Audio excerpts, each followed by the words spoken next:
the look for this video was supposed to be dressed like Ro, but I can't braid my hair, so this is as good as we're getting regarding the hair. Hello nerds, welcome back to another video by Wayward Sunshine. It's been a while since I did a sit-down video.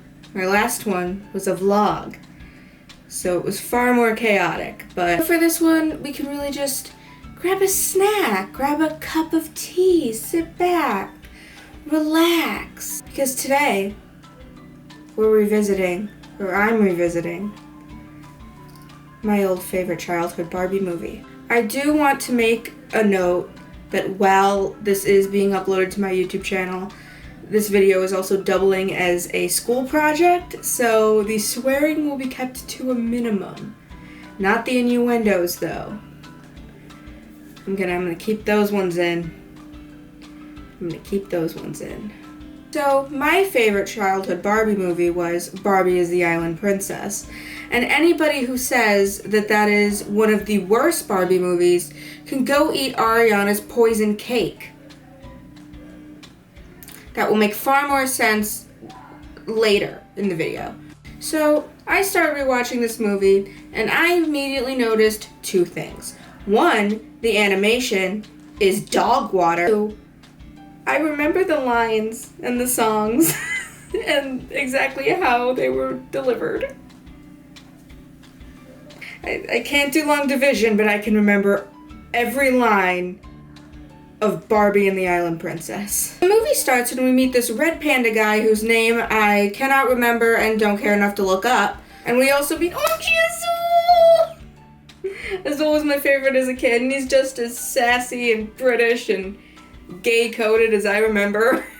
We also meet our Barbie for this movie. Her name is Ro. She's been living on this island for the past 10 years ever since she got shipwrecked as a child. She also has amnesia regarding her past and can't really remember anything after being shipwrecked. We also meet Tika, Ro's elephant friend, who sounds like she's on some kind of drugs, but I'm too vanilla to know which ones. When Tika is having a nightmare, Ro sings her a lullaby, and oh my god, I remember the song. Unlike Ro, she can't remember most of the words. I'm 5 years old again.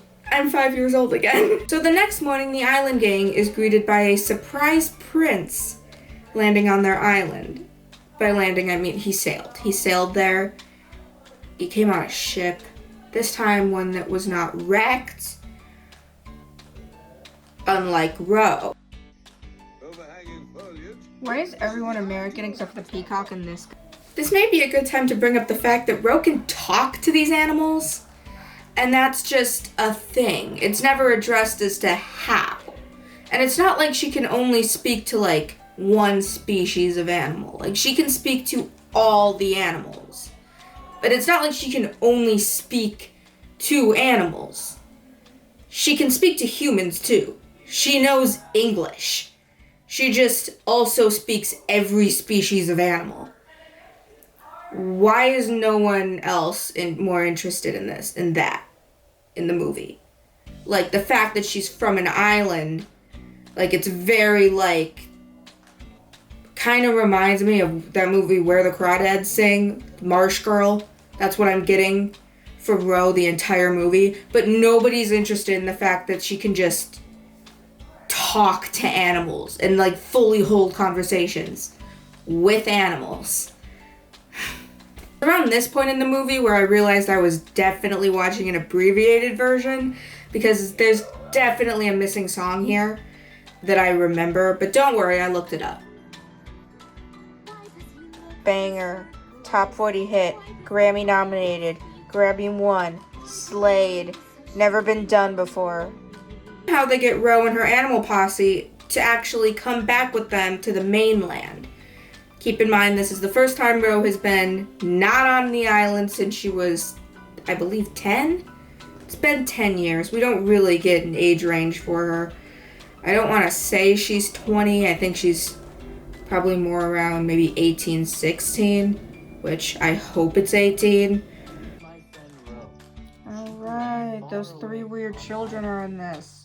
We other 3 children are the prince's sisters. And we also meet his parents, the king and queen. What the hell is that thing? What is that thing? Is that a monkey?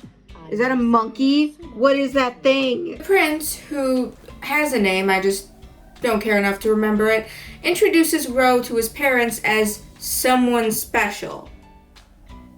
So you just met this woman. You met her maybe a day ago, like maybe 24 hours, but it's feeling like less. Maybe at most 2 days. I think that's not enough time to be introducing her to your parents as someone special. We also meet Queen Ariana and her daughter, who she's planning to marry off to the prince. Oh, I remember her. She poisons everyone later. I am so unsurprised that this was my favorite Barbie movie as a kid. There's so many, the amount of animals and the focus on animals in this. I'm so unsurprised knowing me. This is not a surprise.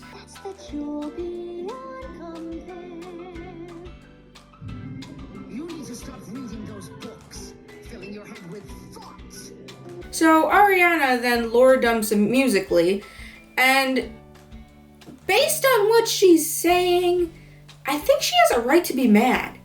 Like, I'm pretty sure she's saying that the king and queen stole her family's land. So I would be upset too. Like, I don't know if I'm like poison everybody in the kingdom mad, but I mean, I would definitely want to have a talk. There's a ball being thrown to celebrate the arranged engagement between the prince and Ariana's weird British daughter. So we get a getting ready song with the animals and a row. And it was at this point when they're designing her iconic peacock-inspired ball gown that I started to question, where did she get the towel she's been wearing for most of this movie? Like, she wasn't shipwrecked with it, I don't think. And she's just been like walking around this entire movie just full commando under just a towel that she's wearing as a dress. No wonder people were looking at her weird. You're in the kingdom and you're half naked. Correction, you are naked. Are the monkey and the red panda gonna... So when Ariana sees that the prince and Ro are getting a little too close at the ball, she decides to put poison in the food meant for all the animals in the kingdom and blame the illness on Ro and her animal posse. The thought, why would Ariana bring the poison with her if she didn't know she was gonna use it? She didn't know Ro was gonna be there. Why does she just have this powder that puts animals to sleep? Kind of a big fan of the cheese song, not gonna lie. I get it though, I also love carbs.